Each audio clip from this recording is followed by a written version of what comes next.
Welcome to popcorn hard debate. నేను లక్ష్మణ్. ఈ రోజు విశాఖపట్నం వేదికగా 4 లక్షల కోట్ల పెట్టుబడులతో ఎన్నో పరిశ్రమలు ముందుకొస్తున్నాయి. సింగపూర్ నుంచి ఆప్టికల్ ఫైబర్ నెట్ రాబోతుంది. ఇప్పటికే ఎన్టీపీసీ గ్రీన్ హైడ్రో హబ్ గా అనకాపల్లిని ఏర్పాటు చేసేందుకు అడుగులు పడుతున్నాయి. మరోవైపు మెటల్ స్టీల్ కూడా అనకాపల్లి వేదికగా ఏర్పాటు కానున్నది. ఇంకో గ్లూబల్ కౌడ్ కూడా రానుంది. పెద్ద ఎత్తున ఉపాధి అవకాశాలకి వేదికగా విశాఖపట్నం మారుతుంది. ఒకప్పుడు విశాఖ నగరంగా ఉన్న ఇప్పుడు విశాఖపట్నంగా ఎంతో ఆనందదాయకంగా, ఎంతో పెట్టుబడుల హబ్గా, మరోవైపు ఉపాధి హబ్గా విశాఖపట్నం మారటానికి నారా చంద్రబాబు నాయుడు గారు అడుగులు వేస్తున్నట్టుగా కనిపిస్తుంది. మరోవైపు నిన్న ముంబై నుంచి డైరెక్ట్ గా విశాఖపట్నం వచ్చి అక్కడున్న నాయకులతోనూ ఎమ్మెల్యేలతోనూ ఆయన సమావేశమయ్యారు. సమావేశంతో తర్వాత విశాఖపట్నం వేదికగా 4 లక్షల కోట్ల పైబడి పెట్టుబడులు రానున్నాయి. ఈ పెట్టుబడుల్లో చాలా వరకు ఉపాధి అవకాశాలు కనిపిస్తున్నాయి. ఇప్పుడు విశాఖపట్నం మెయిన్ హబ్ గా మారుతుందని చెప్పి ఆయన మాట్లాడడం జరిగింది. ఆ తర్వాత జిఎఫ్ఎస్టి సమావేశంలో కూడా, ఆ ఫోరం సమావేశంలో కూడా వెళ్లారు. ఆ ఫోరంలో కూడా దాదాపు ఈవినింగ్ దాకా స్పెండ్ చేయనున్నారు. అనేక రంగాల మీద ఈ జిఎఫ్ఎస్ఎస్టి ఆలోచనలు, సూచనలు ఇవ్వనుంది.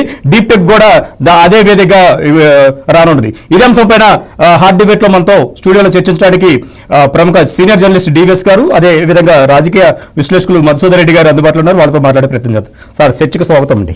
నమస్కారం సార్. డివిఎస్ గారు, జిఎఫ్ఎస్టి ఇప్పుడు బాగా కీలకంగా మారుతుంది భవిష్యత్తులో కూడా. ఈ ఫోరం నుంచి అనేక రంగాలు మీద వీళ్ళు దృష్టి సారించి డీప్ టెక్ ద్వారా అనేక సలహాలు ఇవ్వడానికి కూడా ఈ ఫోరం ముందుకు వచ్చింది. భవిష్యత్తులో ఈ రంగం కీలకంగా మారుందంటే ఏం చెప్తారు? Global forum for sustainable transformation. ఎందుకంటే ఇది ఇవాళది కాదు. కరోనా సమయంలో ఈ సంస్థ విస్తృతమైన సేవలు అందించింది.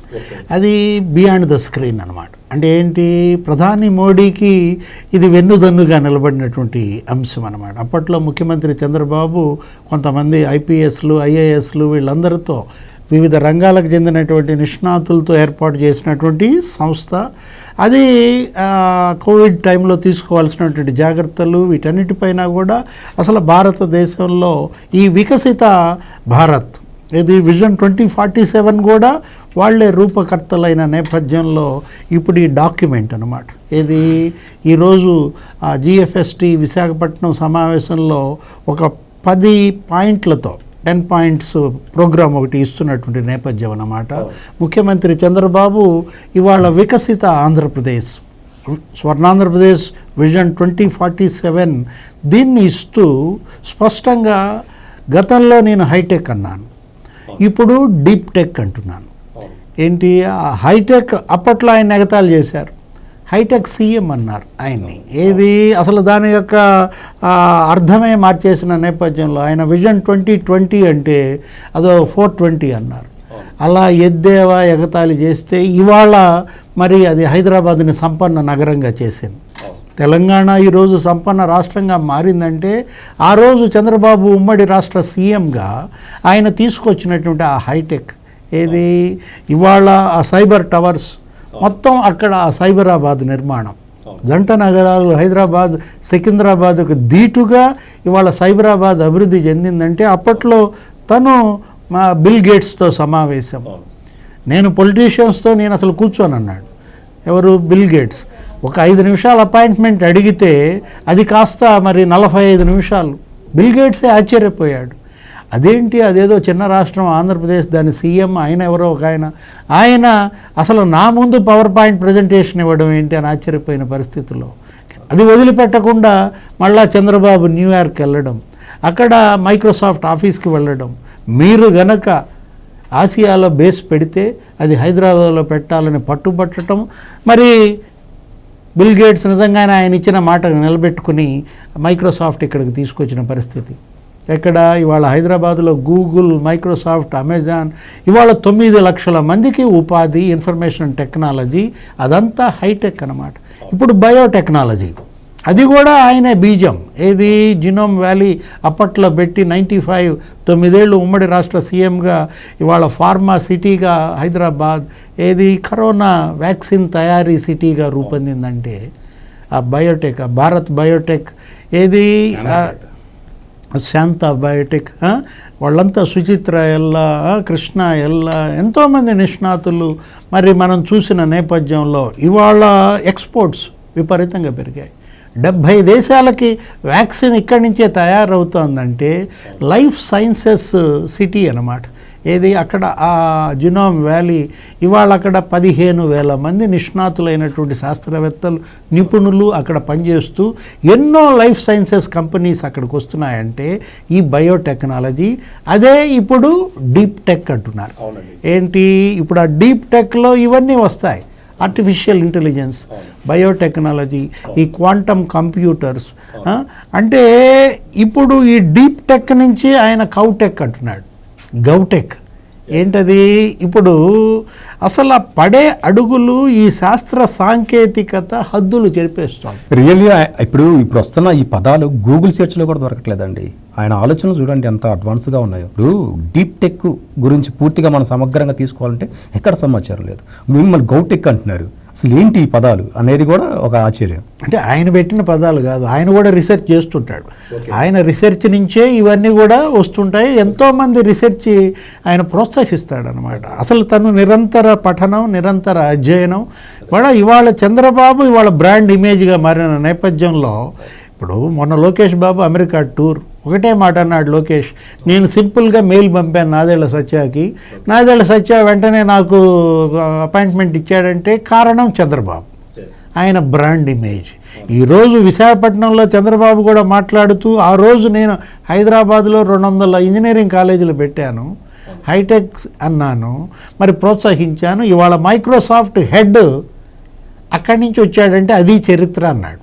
ఏది? నాదెళ్ల సత్య ఇవాళ మరి హైదరాబాద్ నుంచి వచ్చి ఇవాళ మైక్రోసాఫ్ట్నే ఏలుతున్నాడంటే ఆ నాదెళ్ల సత్య లోకేష్ బాబు భేటీ ఆ రోజు అమెరికా టూర్లో మొన్న ఏంటి 23 దేశాలకు చెందినటువంటి 2,300 మంది ప్రతినిధులతో, అటు యాపిల్ CEO ప్రియా సుబ్రహ్మణ్యంతో, ఇటు గూగుల్, లేకపోతే అమెజాన్ వెబ్ సర్వీసెస్, దిగ్గజ సంస్థలు, ఇవన్నీ కూడా లోకేష్ ఆ భేటీల పుణ్యం ఏం జరిగింది నీకు?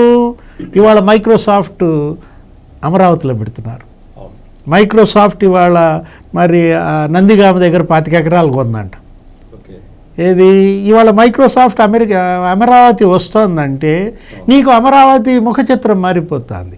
TCS వైజాగ్ వస్తుందంటే ఇవాళ విశాఖపట్నం మీరు అన్నారు 4 లక్షల కోట్ల పెట్టుబడులు, 6 నెలల్లో 4 లక్షల కోట్ల పెట్టుబడులు అంటే 2 ఏళ్లలో విశాఖ రూపురేఖలే మార్చాలి అనేది టార్గెట్గా తీసుకుని ఈరోజు ఆ GFST సమావేశంలో ముఖ్యమంత్రి చంద్రబాబు చేస్తున్నటువంటి దిశానిర్దేశం కేవలం విశాఖపట్నానికే కాదు, మొత్తం భారతదేశానికే ఇది ఒక దిక్సూచి అవుతుంది.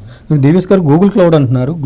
గూగుల్ క్లౌడ్లో మళ్ళీ ఏదన్నా జాబ్స్ రిక్వైర్మెంట్ కానీ లేకపోతే దాని యొక్క ఫలితాలు అంటే ఏ విధంగా ఉండబోతున్నాయి? అంటే నిన్న వచ్చి గూగుల్ వాళ్ళ యొక్క ప్రతినిధులు నిన్న మంత్రి లోకేష్తో MOU చేసుకున్న నేపథ్యం, దానికి ముందు ముఖ్యమంత్రి చంద్రబాబుతో కూడా భేటీ అయ్యారు. ఇవాళ గూగుల్ క్లౌడ్ దాని ద్వారా ఆ ప్రతినిధులు చేసుకున్న MOU ఏంటంటే ఇవాళ ఇంజనీరింగ్ కాలేజీలు, యూనివర్సిటీలు మొత్తం అన్నిటిలో కూడా ఆర్టిఫిషియల్ ఇంటెలిజెన్స్, ఈ బయోటెక్నాలజీ, ఈ క్వాంటమ్ కంప్యూటరింగ్, వీటన్నిటికీ ఇవాళ అనుసంధానం, నైపుణ్యాభివృద్ధి అన్నమాట. అంటే ఇక్కడ లోటు ఏంటి? పరిశ్రమలకి నీకు పట్టభద్రులైనటువంటి యువత నైపుణ్యాలకి మధ్య గ్యాప్, అది భర్తీ కావాలి. పరిశ్రమల్లో ఉద్యోగాలు ఏమున్నాయో వాటి నైపుణ్యాలతో యువత బయటకు రావాలి గ్రాడ్యుయేట్స్గా, అప్పుడు రిక్రూట్మెంట్ వెంటనే జరిగిపోతుంది. అది మన మధు గారికి తెలుసు పూర్తిగా దాని యొక్క ఆ గ్యాప్ భర్తీ అనేది ఎలా జరగాలనేది. మసూద్ రెడ్డి గారు, ఒకప్పుడు విశాఖను అన్ని విధాలుగా దోచుకున్నారు, అక్కడున్న సమస్యల్ని తరిమి కొట్టారు, విశాఖను అసలు ఒట్టిపోయే విధంగా చేశారు. ఒక విధంగా చెప్పాలంటే పెట్టుబడులకి హబ్గా, వాణిజ్య రాజధానిగా ఉన్న మన విశాఖను 2 తెలుగు రాష్ట్రాలు ఉన్నప్పుడు కూడా విశాఖను వాణిజ్య రాజధాని అంటారు. అటువంటి వాణిజ్య రాజధానిని ఒట్టిపోయే విధంగా చేశారు.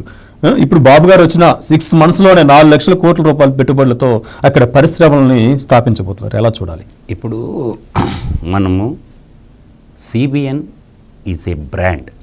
CBN అనేది ప్రపంచంలో ఎవరు అడిగినా ఈజ్ ఏ బ్రాండ్. కాబట్టి చంద్రబాబు నాయుడు గారికి దూరదృష్టి, దివ్య దృష్టి ఎక్కువ. అందువల్ల అది ఎటువంటి వ్యక్తులకు వస్తుందంటే నిరంతరం తపన పడి సమాజాన్ని బాగు చేయాలా, దేశం బాగా అత్యున్నత స్థాయిలో నిలబడాలా అనుకున్నటువంటి వ్యక్తులకు మాత్రమే సాధ్యపడేటటువంటి ప్రక్రియ అది. అంటే ప్రమాదాన్ని ముందే అంచనా వేయటం, లేకపోతే భవిష్యత్తులో ఎలా భారతదేశం ఉండాలని కోరుకొని అంచనా వేయటం అన్నమాట. అది ఫస్ట్లో ఒక కమ్యూనిస్టులు కూడా అనేవాళ్ళు, కంప్యూటర్లు కూడి పడతాయా, ఇప్పుడు లక్షల డాలర్లు కురిపిస్తుంది అదే కంప్యూటర్లు. అంటే అజ్ఞానానికి విజ్ఞానానికి మధ్య వారధి, దానికి సారథి. మీరు ఈ పదం బాగా గుర్తుపెట్టుకోండి. అజ్ఞానానికి విజ్ఞానానికి మధ్య వారధి, దానికి సారథి ఉండాలి. ఆ రథసారథి ఎవరు అంటే సిబిఎన్. కొంతమంది మేధావర్గం రాజకీయ రంగంలో రాణించలేకపోవచ్చు, పారిశ్రామికవేత్తలుగా కూడా రాణించలేకపోవచ్చు. వాళ్ళ ఆలోచన ఇది గ్రహం బెల్తో మొదలుపెట్టుకున్న, రైట్ బ్రదర్స్తో మొదలుపెట్టుకున్న ఆలోచన శక్తి అనేది. అబ్దుల్ కలాం గారు గొప్ప పారిశ్రామికవేత్త కాలేకపోవచ్చు, అబ్దుల్ కలాం గారు లక్షల కోట్ల సమపార్జన చేయించుకో గొప్ప రాజకీయ నాయకుడు కాదు, కానీ సైంటిఫిక్ రంగంలో ఉన్నత విలువలు చెప్పే దాంట్లో అబ్దుల్ కలాంని మించినటువంటి వాళ్ళు. అలాగే నేను ఎందుకు ఈ మాటలు ప్రయోగించినానంటే, గతంలో బాబు గారి యొక్క విజన్ 2020, ఇందాక పెద్ద ఆయన అన్నారు 420 యాదవులకి విజన్ 2020 గురించి ఏం తెలుస్తుంది డివిఎస్ గారు? వాళ్ళు 420 బ్యాచ్, డెకాయిట్ బ్యాచ్, దగులుకోరు బ్యాచ్. 420లకి విజన్ 2020 గురించి ఏం తెలుస్తుంది? హైదరాబాద్ నగరమే దానికి తాత్కారం, సాక్ష్యం, నిలువెత్తు సాక్ష్యంగా నిలబడింది, కళ్ళ ముందు ఉంది, ప్రత్యక్ష ఎవిడెన్స్. ద సెకండ్ వన్ వస్తున్నా. ఇప్పుడు ఏమంటున్నాడు? 2047 అంటున్నాడు. వాట్ అబౌట్ 2047 అనేది మనకు అర్థమైతే, ప్రపంచ అన్ని దేశాల కంటే ఐక్యరాజ్య సమితి గుర్తించినటువంటి ప్రపంచవ్యాప్తంగా 203 దేశాల్లో ఐక్యరాజ్య సమితి గుర్తించినటువంటి దేశాలు 193. వాటి 7 ఖండాలలో భారతదేశం మొదటి స్థానంలో ఉండాలంటే ఏం చేయాలా? ఒక క్రియేటివ్నెస్. ఆ పరంపరలో మాజీ ముఖ్యమంత్రిగా ఉన్నప్పుడు చంద్రబాబు నాయుడు గారు 3 సంవత్సరాల ముందు ఇది పుట్టింది, జిఎఫ్ఎస్టి. ఈ జిఎఫ్ఎస్టి పుట్టడానికి దానికి చైర్మన్ ఎవరు? బాబు గారే.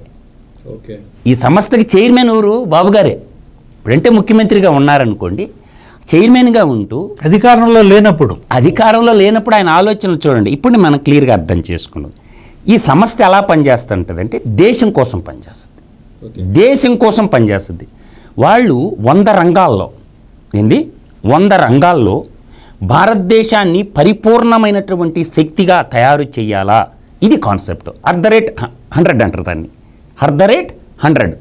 ద ఫస్ట్ టాప్ ప్రియారిటీగా 10 ప్రోగ్రాములు తీసుకున్నారు. ఈ 10 ప్రోగ్రాముల్లో ఎవరెవరు సభ్యులుగా ఉంటున్నారు? ఎవరు సభ్యులుగా ఉంటున్నారంటే డివిఎస్ గారు, దీంట్లో ఆర్థిక రంగ నిపుణులు అంటే ఫైనాన్స్ మేనేజ్మెంట్, పర్యావరణ శాస్త్రవేత్తలు అంటే ఎన్విరాన్మెంట్ సైంటిస్ట్, పర్యావరణం అంటే పర్యావరణం కూడా కలుషితం కాకుండా వాళ్ళు, తర్వాత రిటైర్డ్ అయినటువంటి IAS ఆఫీసర్లు, రిటైర్డ్ అయినటువంటి IPS ఆఫీసర్లు, తర్వాత కేంద్ర రాష్ట్ర ప్రభుత్వాల్లో అన్ని రాష్ట్రాల ప్రభుత్వాలలో పనిచేసినటువంటి అధికారులు, అంటే ఖాళీగా ఉంటారు కదా రిటైర్డ్ అయిపోయిన తర్వాత, వాళ్ళందరిలో నాలెడ్జ్ని అంతా కలుపుకొని, తర్వాత కార్పొరేట్ ప్రముఖులు, కార్పొరేట్ అంటే ప్రైవేట్ రంగంలో విద్య, వైద్యం, న్యాయం అంటే లా, జస్టిసు, మీడియా రంగ ప్రతినిధులు, ఈ అందరినీ కూడా కలుపుకొని కొంతమంది సమూహాన్ని తయారు చేసి an idea can change your life అంటారు చూసావా? ఆ టైప్లో మొట్టమొదట ఈ పాలసీల రూపకల్పన, అంటే ఈ పాలసీల రూపకల్పన ఎలా ఉండాలి, ఏ విధంగా ఉండాలి? భారతదేశం 2047 అంటే 100 సంవత్సరాలు అవుద్ది అప్పటికి స్వతంత్రం వచ్చి. భారతదేశం నెంబర్ 1గా ఉండాలంటే ఏం చేయాలి? కాబట్టి మన శతాబ్ది ఉత్సవాలు ఘనంగా చేసుకోవాలా, వీఆర్ నెంబర్ 1 అండాలంటే ఏం చేయాలంటే ప్రణాళికలు రచించారు. ఆ ప్రణాళికలు కేంద్ర ప్రభుత్వానికి, అన్ని రాష్ట్ర ప్రభుత్వాలకు, అన్ని ఒక్క ఏపీ కదా, అన్ని కేంద్రపాలిత ప్రాంతాలకి, వీటిల్లో మౌలిక వసతులు. అంటే మౌలిక వసతులు అనగానే ఒక సింపుల్ పదంగా అవపడద్ది. మౌలిక వసతులు అనగానే డివిఎస్ గారు road connectivity, rail connectivity, air connectivity, port connectivity, ఇవి మౌలిక వసతులు అంటే. తర్వాత నీళ్లు, వాటర్ కావాలి కదా. ఇవాళ నదియమ్మ తల్లులు ఎంతోమంది ఉంటే వేల టీఎంసీల వాటరు సముద్రంలోకి పోతుంటే ఆ నీళ్లు చాలా అవసరం. తర్వాత నిర్మాణ రంగంలో నిన్నగాక మనం చూసాం ఎర్త్ క్వేక్స్ వచ్చాయి. కొన్ని బిల్డింగులు డ్యామేజ్ అయ్యేటటువంటి పొజిషన్లో ఉన్నప్పుడు దానికి కూడా శాశ్వతమైన పరిష్కారం కనుక్కోవాలంటే దానికి కేర్ ఆఫ్ జపాన్. ఇప్పుడు జపాన్ నుంచి టెక్నాలజీ నేను చెప్పిన ఐసోలేటిక్ బేరింగ్ ఫౌండేషన్ అని మనం ఇప్పుడు వరకు ర్యాప్ట్ ఫౌండేషన్కి వెళ్ళాం.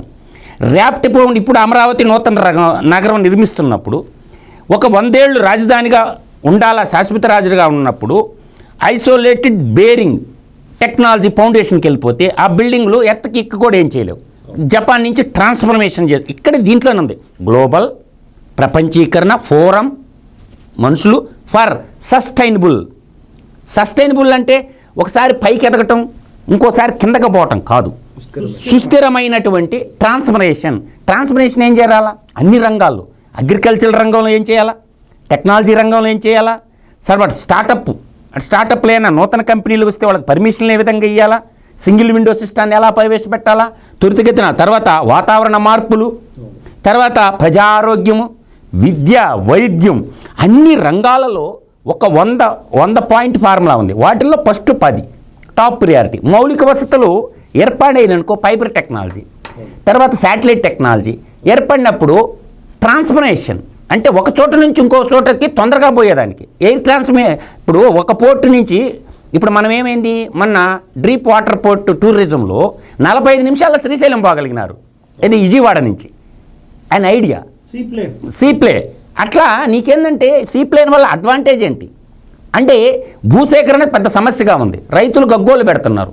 కాబట్టి మనకున్నటువంటి వాటర్ రిసోర్స్ ఉన్నటువంటి పెద్ద ట్యాంకుల్లో నీళ్లు నింపుకొని చెరువులే ఫ్లైట్లు ల్యాండింగ్ అయ్యేటటువంటి ప్రదేశం అండ్ ఐడియా ఎందుకు అవసరం. ఈరోజు సోలార్ సిస్టమ్ ఉంది, భూములు కాజేయకుండా ఇవాళ ఉన్న ప్రభుత్వ ఆఫీసుల మీద, ప్రభుత్వ పాఠశాలల మీద, హై స్కూళ్ళ మీద, ఇలా రకరకాల సంస్థల మీద పెట్టుకోవటం. తర్వాత నేషనల్ ఐపీకి రూపు పెట్టేసి సోలార్ పెట్టడం. తర్వాత ఇరిగేషన్ కెనాల్స్ ఉంటాయి, కెనాల్స్ మీద ఈరోజు మనకి పీవీ సీట్స్ అంటాం. సోలారు ఎట్లా వస్తుందంటే డివేష్ గారు ఫోటో వాల్టిక్ సీట్స్ అంటారు. అది ఆ టెక్నాలజీ మనకు లేదు. దాన్ని చైనా నుంచి ట్రాన్స్ఫర్మేషన్ చేసుకోవాలి, లేదంటే జపాను, అమెరికా. ఇప్పుడు మన పక్కన ఉన్నటువంటి మన కాడికి వెనక స్వతంత్రం తెచ్చుకున్నటువంటి చైనా ఎక్కడికో వెళ్ళిపోతుంటే మన పాలకులు, మన శాస్త్రవేత్తలు కులాలు, మతాలు ఇంకా ఈ 21వ శతాబ్దంలో కూడా కులాలు, మతాలు వాళ్ళు పెట్టుకుంటారంటే రాజకీయాలు చేసుకుంటా యువతని నిర్వీర్యం చేసకంటే ఒక దేశ భవిష్యత్తు యువకుల చేతుల్లోనే ఉందంటాడు స్వామి వివేకానంద. అందువల్ల ఈ దేశ భవిష్యత్తు స్వచ్ఛమైన యువతరం ఉంది. ఆ యువతరానికి ఉన్న రిసోర్సు పన్నుల రూపంలో కట్టినప్పుడు శక్తిని అందించాలంటే ఏం చేయాలా? టెక్నాలజీని అందిపుచ్చుకోవాలి. ఆ టెక్నాలజీని అందిపుచ్చడానికి అన్ని రాష్ట్ర ప్రభుత్వాలకు ఈ జిఎఫ్టి పుట్టింది. కాబట్టి దీంట్లో మేధావి వర్గం అంతా ఉండి అందరు ముఖ్యమంత్రులకి, దేశ ప్రధానమంత్రికి, దేశ మంత్రులకి సూచనలు, సలహాలు ఇస్తారు. సార్ ఇలా పోతే ఇలా ఉంటుంది భారతదేశం. మనం టార్గెట్ పెట్టుకున్నాం, గోల్ రీచ్ అవ్వాలంటే ఏం చేయాలా? ప్రణాళికలు సిద్ధంగా చేసుకోవాలి. ప్రణాళికలు సిద్ధంగా చేసుకున్న తర్వాత ఏం చేయాలి? ఇంప్లిమెంటేషన్ చేయాలంటే ఆర్థిక వనరులు ఉండాలి. ఈ ఒకదాని మీద ఇంకొకటి ఆధారపడి ఉంటాయి. కాబట్టి వీటన్నిటినీ సమకూర్చేదానికి ఒక టీం ఉంటే బాగుంటుంది, అన్ని రంగాల ప్రతినిధులు ఉంటే బాగుంటుంది. డబ్బు ఎలా సంపాదించాలా, దాన్ని ఎలా యూటిలైజేషన్ చేయాలా అనేది అన్ని రంగాలను తీసుకొని ముందు చూపుతో, వాడి తెలిసినంత ముందు చూపు ఎవరికి? జగలక్కి. ఆ జగలక్కి ముందు చూపు ఎక్కడ ఉందా వాడికంత ముందు చూపు తప్ప.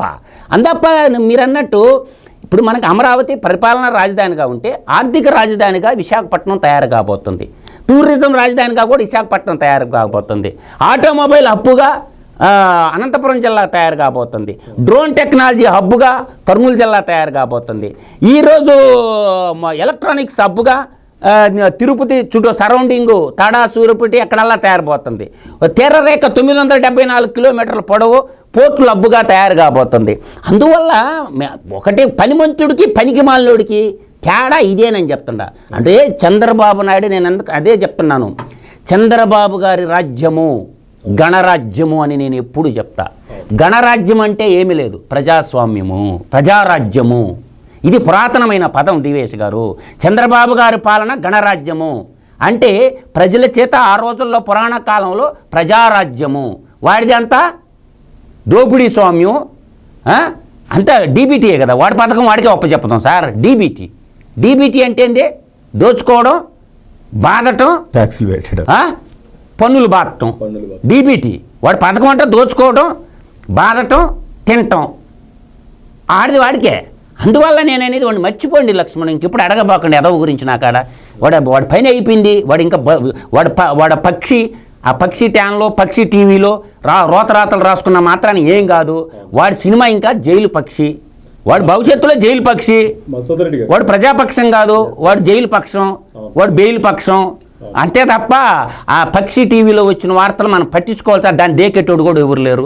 విశాఖపట్నం కేంద్రంగా, అనకాపల్లి కేంద్రంగా మనకి 4 లక్షల కోట్ల పెట్టుబడులు రాబోతుంది. గతంలో చూసుకుంటే విశాఖపట్నంలో ఉన్న భూములు దోచుకున్నారు, మైనింగ్లు దోచుకున్నారు, అక్కడ ఆస్తులు దోచుకున్నారు, స్వామీజీలకి భూములు రాసిచ్చారు. ఇట్లా ఉన్న పరిస్థితి, ఋషికొండని బోడిగుండె చేశారు. ఇటువంటి పరిస్థితి నుంచి మళ్ళీ ఇటువైపు మరల్చడం ఎలా చూడాలి? కాదేదు కవితకి అనర్హం అన్నాడు ఒక మహాకవి. అదే విశాఖపట్నంలో పుట్టిన ఆయన శ్రీశ్రీ గారు. వాడికి దోపిడికి ఏముందా? కొండలు వదల్లా, గుట్టలు వదల్లా, ఇసుక వదల్లా, మందును వదల్లా, మనుషులను వదల్లా, చివరికి మిగిలింది ఆడవాళ్ళు జుట్టే మిగిలిచ్చిండు. ఇప్పుడు కానీ వచ్చిండుంటే వాడు ఏంటంటే జుట్టు కూడా తాకట్టు పెట్టిండు. వాడు ఇప్పుడు ప్రభుత్వ ఆఫీసులన్నీ తాకట్టు పెట్టిండు. తిరుపతి లడ్డూని వదలలేదు. దేన్ని వదిలినాడు? విద్యుత్ శాఖను వదిలినాడా? ఎవరిని వదిలినాడు అని అంటుండా. అన్ని రంగాలను బస్టు బట్టి చేసినటువంటి ఎదవ ఒకడు పేట వేసుకొని కూర్చుంటే పేటాధిపతి అవుతాడా? ఆ శాతబడులు సామంటారు వాడిని. కాషాయం కట్టిన గజ దొంగ. వాడికి 250 కోట్ల ఆస్తి, 15 ఎకరాలు వాడు బాబు గారు ఆస్తి అయినట్టు రాసిచ్చిండు. ఇడుపులపై రాసిచ్చలేకపోయిండా? ఖాళీగా ఉంది కదా, ఆశ్రమానికి ఇచ్చేస్తే ప్రజా అవసరాలకే ఆయుర్వేదం హాస్పిటల్ అన్నీ పెట్టపోయిండు. దాంట్లో అన్నీ మాయ, మొత్తం జగన్ మాయ. ఈ జగన్మోహిని రెడ్డి అనేవాడు రాష్ట్రానికి పట్టిన దరిద్రమని నేనంట. వాడు చూస్తే వాడు కసాయి సారాయి రెడ్డి, వేణుంబాకం కసాయి సారాయి రెడ్డి గారు. వాడు చూస్తే వాడు కూతురు పేరు మీద విని అమ్మ బడవ, ఒకటా రెండా. అందువల్ల ఆ పీడ వదిలించుకున్నారు. ఆ పెట్టిన పీడను వదిలిచ్చారు కాబట్టి ప్రజాకూటమి ప్రభుత్వం, ప్రజారాజ్య మంత్రులు వాళ్ళ పని వాళ్ళు చేసుకొని యాదవులను ముందు జైల్లో వేసేసేయండి, దరిద్రం వదిలిపోద్ది. ప్రజలందరూ అదే కోరుకుంటాడు. కూటమి మంత్రులకి, ముఖ్యమంత్రి గారు మొత్తం జైల్లో వేసేసేయండి, దరిద్రం వదిలిపోద్ది. రోజు ఎందుకు ఈ డిస్కషను? మనకి స్కిల్ డెవలప్మెంట్లో ఈ గూగుల్ క్లౌడ్ కానీ, మైక్రోసాఫ్ట్ కానీ ఇన్ ఫ్యూచర్లో ఒక ప్రధాన పాత్ర, కీలక పాత్ర పోషించనున్నాయా? ముఖ్యం, అదే ప్రాణం. ఇవాళ ఏంటంటే ఈ యూనివర్సిటీలలో, ఇంజనీరింగ్ కాలేజీలలో ఇవాళ ఎలిమెంటరీ ఎడ్యుకేషన్ నుంచి, హై స్కూల్ నుంచి మొత్తం అసలు మార్చేస్తున్న పరిస్థితి అన్నమాట. ఏది ఈరోజు నైపుణ్యాభివృద్ధి. మొన్న మనం చూసాం, తొలి రోజే 5 సంతకాలు పెట్టాడు ముఖ్యమంత్రిగా చంద్రబాబు ప్రమాణ స్వీకారం అన్నాడు. అందులో 3వ 4వ ఏది నైపుణ్య గణన, స్కిల్ అసెస్మెంట్. ఇప్పుడు యువత నైపుణ్యాలు ప్రస్తుతం ఏ స్థాయిలో ఉన్నాయి, వీటిని ఎలా అభివృద్ధి చెందాలి, ఆ విధంగా ఉపాధి ఇచ్చే నైపుణ్యాభివృద్ధి లక్ష్యంగా ఇవాళ ఈ గూగుల్ ప్రతినిధులతో ఒప్పందం. ఇప్పుడు మొత్తం అందరి దృష్టి ఆంధ్రప్రదేశ్ వైపు. ఇవాళ ఆంధ్రప్రదేశ్ అవకాశాల స్వర్గధామం, అంటే హెవెన్ ఆఫ్ ఆపర్చునిటీస్. ఇదేంటి? Destination of opportunities, destination of investments. ఏంటి? ఇవాళ నీకు పెట్టుబడుల స్వర్గధామం అన్నమాట. ఇప్పుడు గతంలో చంద్రబాబు ఏమన్నారు, ఆ హైటెక్ అన్నప్పుడు 1 ఫ్యామిలీ 1 IT స్కిల్డ్ అన్నాడు. అంటే ఏంటి? ప్రతి ఇంటి నుంచి ఒక IT నిపుణుడు రావాలి అని ఆయన అప్పట్లో ఆకాంక్ష. ఇప్పుడు అది వచ్చేసింది. ఇవాళ ఇంటింటా IT నిపుణులే. IT నిపుణుడు లేని ఇల్లు ఇవాళ 2 తెలుగు రాష్ట్రాల్లో ఎక్కడా ఉండదు. ఇవాళ NRI లేని ఇల్లు లేదు. ఇప్పుడు కాన్సెప్ట్ డివేస్ గారు, ఈచ్ ఫ్యామిలీ 1 ఎంటర్ప్రైనర్. ఇప్పుడు 1 ఫ్యామిలీ 1 ఎంటర్ప్రెన్యూర్. ఏంటి? అదే ఇప్పుడు మధు గారు చెప్పింది, ప్రతి కుటుంబంలో ఒక పారిశ్రామికవేత్త రావాలి. ఇవాళ ప్రతి కుటుంబం, ఇవాళ ఏంటి? యువత వీళ్ళు జాబ్ సీకర్స్ కాదు, వీళ్ళు జాబ్ క్రియేటర్స్గా మారాలి. నువ్వే ఒక 10 మందికి ఉపాధి కల్పించాలన్నట్టుగా మన యువత ఎదగాలనే లక్ష్యంతో మనం చూసాం. లోకేష్ బాబు అక్కడికి వెళ్ళింది కూడా అదే. ఏది? IT సినర్జీ సర్వ్ అనే ఆ సదస్సుకి అమెరికా అటెండ్ అవ్వటం కానీ, అక్కడ వీళ్ళందరితో భేటీలు కానీ, ఈరోజు Super 6 పాలసీలు తీసుకొచ్చారు. 6 పాలసీలు రూపొందించారు, అద్భుతమైనటువంటి పాలసీలు. ఒకటే లక్ష్యం, ఏది? మీరు ఎంత ఎక్కువ మందికి ఉపాధి కల్పిస్తే ప్రభుత్వం మీకు అంత ఎక్కువ ప్రోత్సాహకాలు, అటు భూములు, ఇటు విద్యుత్, ఇటు రాయితీలు, పన్ను రాయితీలు, ప్రభుత్వపరమైనటువంటి ప్రోత్సాహకాలు ఇవ్వడానికి వాళ్ళ పూర్తి సిద్ధంగా ఉన్న నేపథ్యంలో ఒక్క తయారీ రంగం ఏంటి, మ్యానుఫ్యాక్చర్ సెక్టార్లోనే నీకు 10 లక్షల కోట్ల పెట్టుబడులు, నీకు 7.5 లక్షల మందికి ఉపాధి రావాలని ఒక లక్ష్యంగా పెట్టుకున్నారు. ఇప్పుడు రెన్యూవబుల్ ఎనర్జీ పాలసీ, ఏది? ఈ పునరుత్పాదక ఇంధన విధానం ఇదే, ఏది? సౌర విద్యుత్, పవన విద్యుత్, గ్రీన్ హైడ్రోజన్. ఇప్పుడు అది మీరు ఇందాక చెప్పింది 65,000 కోట్లతో ఇప్పుడు అక్కడ రేపొద్దున ఎప్పుడో ప్రధాని మోడీ వచ్చి శంకుస్థాపన చేస్తారు, ఎన్టీపీసీ. అంటే ఏంటి? ఆ రెన్యూవబుల్ ఎనర్జీ పాలసీయే ఇవాళ మరో 10 లక్షల కోట్ల పెట్టుబడులకి ఇక్కడ అవకాశం ఉంది. 10 లక్షల మందికి ఉపాధి ఏర్పడుతుంది దాని ద్వారా. అంటే వీళ్ళు పెట్టుకున్న లక్ష్యం కూడా అదే. ఇప్పుడు 20 లక్షల మందికి మేము ఉపాధి కల్పిస్తామన్నారు మేనిఫెస్టోలో. దానికి వాళ్ళ ఆ కమిటీ కూడా లోకేష్ బాబుకి అప్పచెప్పారు. దానికి ఆయనే చైర్మన్. ఒక మంత్రివర్గ ఉపసంఘాన్ని ఏర్పాటు చేసి పరిశ్రమల మంత్రి, ఐటీ మంత్రి వీళ్ళందరూ కూడా ఈరోజు చంద్రబాబుని ముందు పెట్టుకుని ఆయన ఒక బ్రాండ్గా, మధు గారు చెప్పారు ఏంటి, సిబిఎన్ అంటే బ్రాండ్, నువ్వు మళ్ళీ లేనిపోయింది పుష్ప అంటావు, పుష్ప అంటే ఆ బ్రాండ్ వేరు. ఇదేంటి? ఇది ఇవాళ పెట్టుబడుల ఆకర్షణ కోసం మనం చూసాం. మొత్తం పారిశ్రామికవేత్తలంతా కూడా తరలి వస్తున్నారు. ఎయిర్ ట్రాఫిక్ పెరిగింది. ఈ 6 నెలల్లోనే నీకు విశాఖ ఎయిర్పోర్ట్కి వచ్చేవాళ్ళు, విజయవాడ ఎయిర్పోర్ట్కి వచ్చేవాళ్ళు 3 రెట్లు పెరిగారంటే పాసింజర్స్. ఎంతమంది నీకు దేశ విదేశాల నుంచి, ఇతర రాష్ట్రాల నుంచి వాళ్ళ ఆంధ్రప్రదేశ్కి వస్తున్నారు, నీకు ఇక్కడే కనపడుతుంది. ఇప్పుడు అటు అమరావతి, ఇటు విశాఖపట్నం, మరోవైపు తిరుపతి, కర్నూలు, కడప, అన్ని ప్రాంతాల సమగ్రాభివృద్ధి లక్ష్యంగా వీళ్ళు ముందడుగేస్తున్న నేపథ్యంలో ఇప్పుడు యువతకి ఉపాధి కనుక ఏర్పడితే నీకేం జరుగుతుంది? నీకు పన్నుల రాబడి పెరుగుతుంది. వాళ్ళు అక్కడే ఏది తనకి తీసుకున్నది కూడా ఆయన అదే అన్నమాట. ఏంటి ఆ స్లోగన్? థింక్ గ్లోబల్లీ, ఏమన్నా మధు గారు, act locally. Think globally, act locally అంటున్నారు. అంటే ఏంటి? ఇదే ఇప్పుడు ఈరోజు సదస్సు కూడా దాని మీదే. వర్చువల్ వర్కింగ్, నీ ఇంటి నుంచే నువ్వు పనిచేయటం. ఇప్పుడు ఆ గూగుల్ క్లౌడ్ కూడా దీంట్లోనే అన్నమాట. ఫ్యూచర్ టెక్నాలజీ అంతా డివిఎస్ గారు ఆర్టిఫిషియల్ ఇంటెలిజెన్సీ అన్ని రంగాల్లో, మీడియా రంగాల్లో, సినిమా రంగాల్లో, తర్వాత మనం ఇంతకుముందు మీరు మీ ఎంటర్టైన్మెంట్ రంగాల్లో, తర్వాత మీకు కార్టూన్ వేసేవాళ్ళు కదా. అంటే కార్టూన్ తోలుబొమ్మలు ఆటలాడేవాళ్ళు, పురాణంలో బొమ్మలు పెట్టి తోలుబొమ్మలు ఆటలాడేవాళ్ళు. అట్లాగే ఆర్టిఫిషియల్ కంప్యూటర్ ద్వారా సినిమాలు తీయచ్చు, సీరియల్ తీయచ్చు, సామాజిక కథలు చెప్పచ్చు. అది ఆర్టిఫిషియల్ ఇంటెలిజెన్సీ. అంటే సినిమా రంగంలో కానీ, యూట్యూబ్ రంగంలో కానీ ఉపయోగం. తర్వాత డేటా సైన్స్.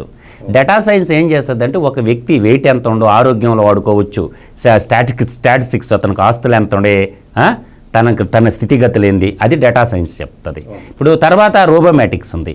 రోబోమేటిక్స్ ఏంటంటే మ్యాన్ పవర్ షార్టేజ్ అయినప్పుడు రోబోలతో పని చేయించుకోవటం, హోటల్ రంగంలో కావచ్చు, అన్ని రంగంలో. ఇప్పుడు ఇదంతా మధు గారు చెప్పేది డీప్ టెక్.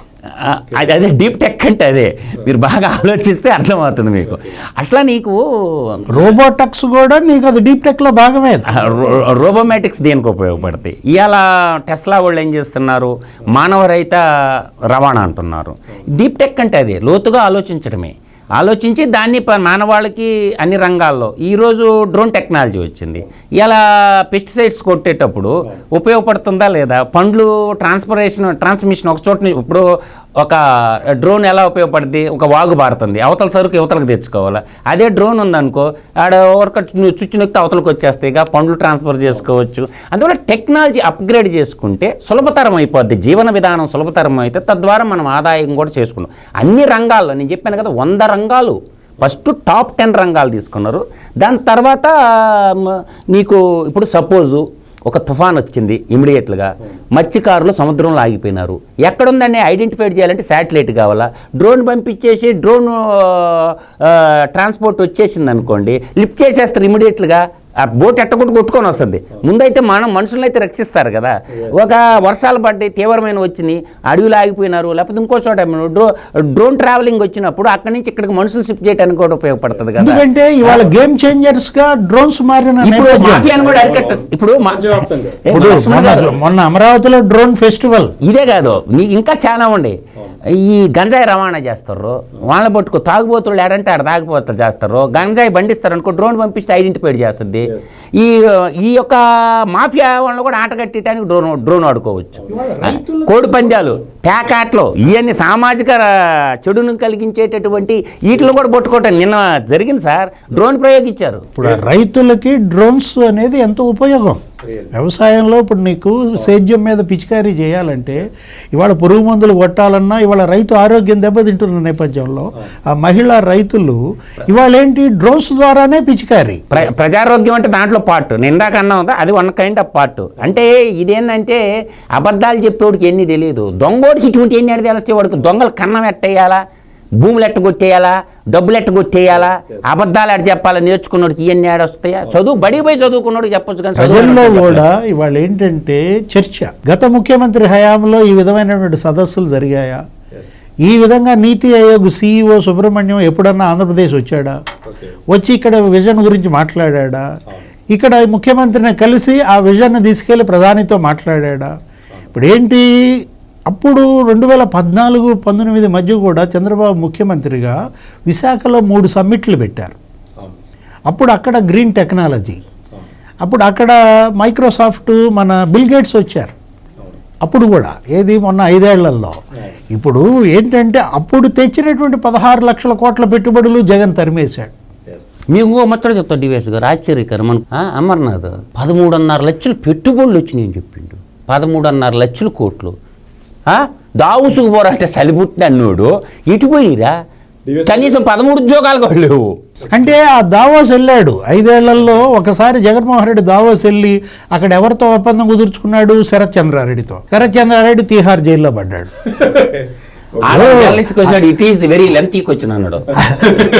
అక్కడికి వెళ్ళి ఎవరితో ఒప్పందం చేసుకున్నాడు? అదానీతో.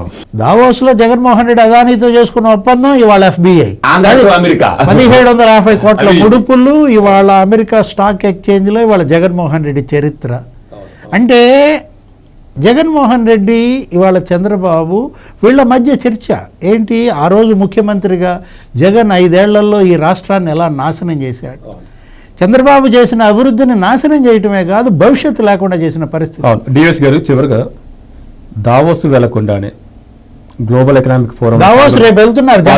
పాల్గొనకు ముందే మన ఏదైతే కూటమి ప్రభుత్వం హామీ ఇచ్చింది 20 లక్షల ఉద్యోగాలు, 2.5 సంవత్సరాల్లోనే ఇది సాధ్యపడుతున్నట్టు అనిపించట్లే. రేపు జనవరిలో దావోస్కి వెళ్తున్నారు. మళ్ళా అమెరికాలో లోకేష్ బాబు ఎవరెవరిని కలిశారో వాళ్ళంతా దావోస్ వస్తారు. అదే ఇప్పటికే పెట్టుబడులు ప్రవాహం లాగా వస్తుంది. దావోస్ వెళ్తే పెట్టుబడులు కానీ ఉపాధి, దాని మీద బేస్ అయిన ఉపాధి కానీ 2.5 years లో లక్ష్యాలు సాధించే విధంగా కనిపిస్తుందని నేను అంటున్నాను. ముందు 5 ఏళ్ళు సుదీర్ఘ లక్ష్యం ఉంది. కామ్గా, పీస్ఫుల్గా చక్కగా చేసుకోవచ్చు. 4 లక్షల మందికి ఉపాధి ఏడాదికి ఏర్పాటు చేయటం అంటే అది మామూలు టార్గెట్ కాదు. ఏంటి, 20 లక్షల మందికి వీళ్ళు ఉపాధి కల్పించాలని మేనిఫెస్టోలో పెట్టుకున్న నేపథ్యంలో ఇవాళ బుల్లెట్ స్పీడ్తో ఇవాళ కూటమి ప్రభుత్వం వెళ్తోంది. ఒకటి లక్ష్మణ్, ఫైనల్గా నేను చెప్పేది, బాబు గారు సన్ రైజ్ స్టేట్ అన్నాడు. స్వర్ణాంధ్రగా కలల దిశగా ఆంధ్రప్రదేశ్ రాష్ట్రం నిర్మాణం కాబోతుంది.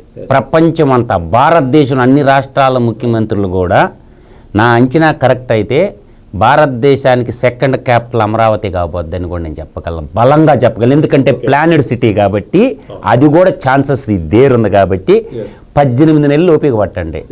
అన్ని అడుగులు ప్రశాంతంగా, అన్ని అడుగులు రాష్ట్ర సర్వతో 18 నెలలు ఓపిక పడితే సీమాంధ్ర నెలలో తేట తెల్లం అయిపోద్ది. అది ఇది మొత్తంగా ఉత్తరాంధ్ర వేదికగా, విశాఖ వేదికగా వస్తున్న పెట్టుబడులు, అదేవిధంగా ఈరోజు GFST జరిగిన సదస్సులో తీసుకునే నిర్ణయాలు, సూచనలు దేశానికి ఆదర్శంగా మారుతున్నాయని చెప్పి చర్చ ద్వారా దోతుంది. చర్చలో పాల్గొన్న డివిఎస్ గారికి, మా సోదరెడ్డి గారికి నమస్కారం.